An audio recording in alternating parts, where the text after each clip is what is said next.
দৰং ওদালগুৰি লোকসভা সমষ্টিৰ যি 11টা বিধানসভা সমষ্টিৰ ৰাতিপুৱাৰ ভাগৰ পৰা আচলতে যিসকল বিষয়া কৰ্মচাৰী নিয়োগ কৰা হৈছিল সেইসকল বিষয়া কৰ্মচাৰীয়ে তেখেতসকলৰ যাৱতীয় সামগ্ৰীসমূহ লৈ গৈছে। মই সামগ্ৰিকভাৱে এই দৃশ্যসমূহ দেখুৱাইছোঁ।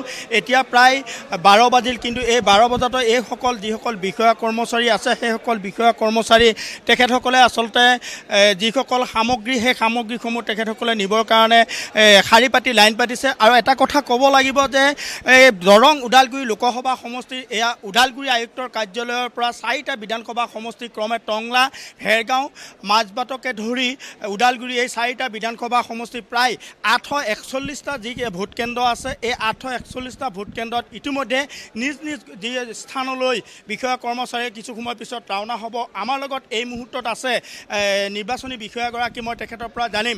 ছাৰ, এতিয়া সময় 12 বাজি গ'ল, গতিকে কেনেধৰণৰ প্ৰস্তুতি চলিছে আৰু গব্যস্ত স্থানলৈ যাই পাইছেনে নাই বিষয়া কৰ্মচাৰী? আমাৰ ৰাতিপুৱাৰ পৰাই ডিষ্ট্ৰিবিউশ্যন আমাৰ আৰম্ভ হৈছিল। আমাৰ 55টা কাউণ্টাৰত আমি 4টা LACৰ বিষয়াসকলক আমি ইয়াৰ পৰা ডিছপাছ কৰাৰ ব্যৱস্থা কৰিছিলোঁ। ইতিমধ্যে আমাৰ মেটেৰিয়েলছ অলমষ্ট ডিষ্ট্ৰিবিউশ্যন হৈ গৈছে। জাষ্ট EVMখিনি কালেকশ্যন কৰিবলৈ আছে, কাৰণ মেটেৰিয়েলখিনি তেওঁলোকে চেক কৰি লয়, তাৰ কাৰণে অকণ সময় লাগে। আৰু প্ৰায় সকলোৱে মেটেৰিয়েল ইতিমধ্যে লৈ লৈছে আৰু EVMো অলমষ্ট 50% EVM তেওঁলোকে লৈ লৈছে।